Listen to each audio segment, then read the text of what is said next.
eta garai hartan Hondarribian musika giro izugarria zegoen. Hain izugarria ze Underribi esaten baitzioten. Grina handia zuten orduko gazteek, eta udalaren gandik atzeko entseguetarako lokal hau lortu zuten, Xilozibe izenekoa. Dagoeneko 20 urte bete ditu. Hondarribiko gazteek bazuten horrelako inkietude bat, eta badirudi hasi ziala batez ere beti mugan izan zen hola hemendik pixka kanpoa eta nahi bai, dut gero gehiago eta zen baita ere.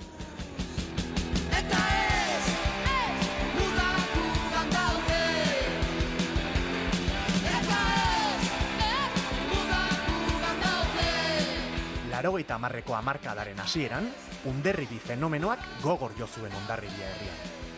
Musika mugimendu zabala izan zen Underribi.